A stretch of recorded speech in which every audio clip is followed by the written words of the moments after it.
Welcome offer season is officially here when it comes to the credit card game. In this video, I'm going to go over the best welcome offers I currently think are available, as there are some brand new ones that I think are very good for the majority of people who will be watching this video.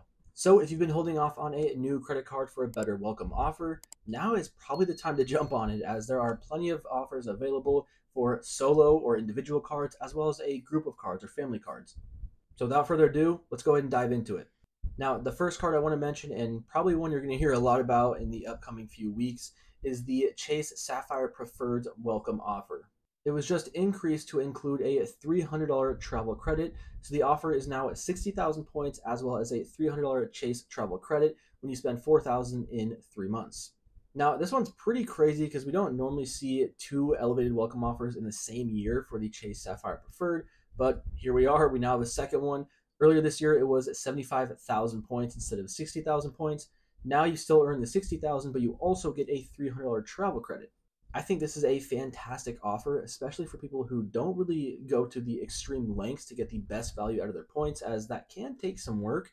If you're someone that just uses your points in the travel portal, or if you're someone that uses them for like Southwest flights, United flights, that sort of thing, then in this case, just using the 300 bucks in the travel portal might actually bring you a ton of value, as you don't really have to do anything. You just hop in the portal, find a flight or hotel, and there you go. You use the travel credit. And even with the previous elevated offer of 75,000 points, that's just an additional 15,000 points. And so you'd have to get at least 2 cents per point on that additional 15K to make up the $300 travel credit you'd get with this offer. So it depends on your situation. If you're using it for like a crazy Hyatt redemption or like business class seats or something, then the points will go further. But otherwise, this travel credit is very solid. So I do think it's pretty cool that Chase has another elevated offer for this very popular card, which is one reason they don't really need an elevated offer, because so many people already have the card anyways. So it's definitely nice to see.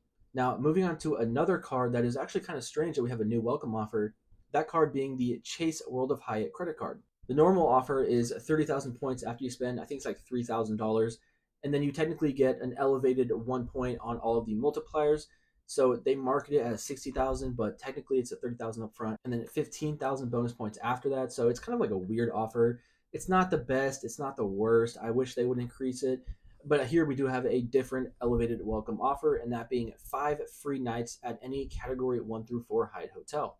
This is a pretty good offer, but again, it kind of depends on your situation, because some people might prefer the points because the points don't expire as long as your account is active, whereas these 5 free nights do expire 12 months after receiving them. So if you have a stay coming up with Hyatt where you can use these 5 free nights, then this is a great offer, especially if that hotel is a Category 4 hotel. However, if that stay is a Category 2 or 3, then honestly, the point welcome offer really isn't that bad either.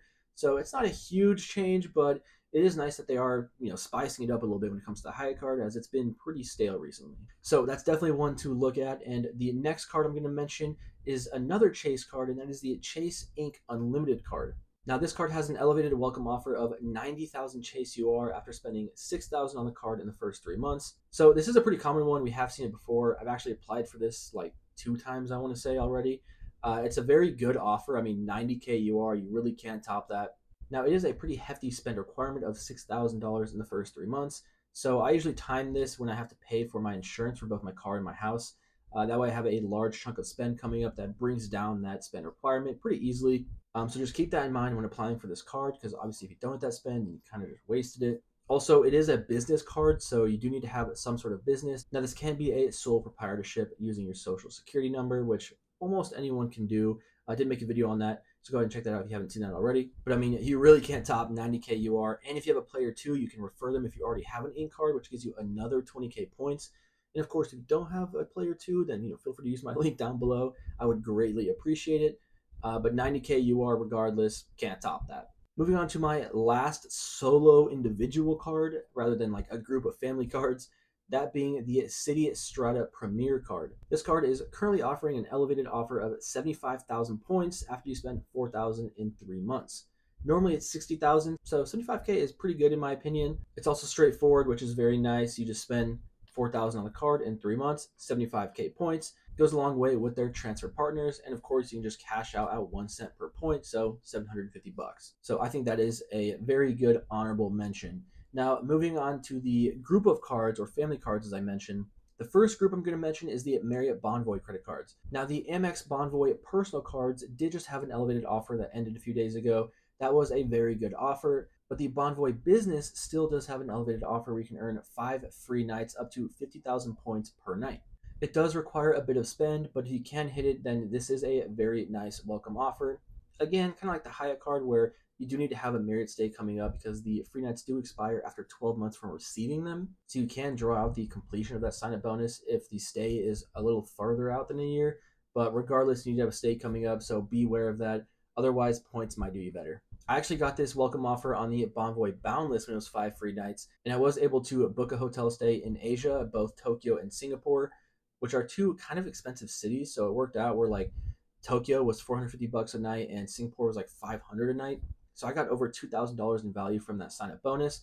Of course, I don't think I would have spent over $2,000 for those 5 nights. I probably would have spent closer to like $1,000 or $1,500 for those 5 nights, but now I'm getting double that value without spending any more money. So I'll take it. And speaking of that Bonvoy Boundless, right now it actually doesn't have the 5 free nights, but it does have an elevated point offer of 125,000 points. So if the 5 free nights don't do you well because you don't have a stay coming up, or it's like a cheaper property and you just want points that don't expire, then in this case, the Bonvoy Boundless could be a very solid option. 125,000 Bonvoy points can take you pretty far at a cheaper property. So if this is the route you want to take, then the Bonvoy Boundless is for you. Now, that is a Chase card rather than an Amex card. And lastly, the Bonvoy Bold is another Chase card, and that one is a $0 annual fee card, but they did slightly revamp it.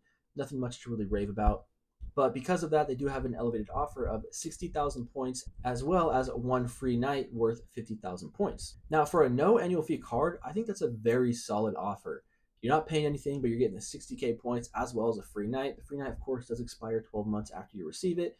But I mean, you get points and the free night, best of both worlds. So if you're looking for some Marriott free nights or some points, those are some great options. But moving on to another hotel chain, that being Hilton Honors in their American Express credit cards. Now, these personal cards also have an elevated welcome offer. These are all elevated point welcome offers, so no free nights like we saw over the summer, which I do think the free night is probably the best welcome offer you will see on the Hilton cards.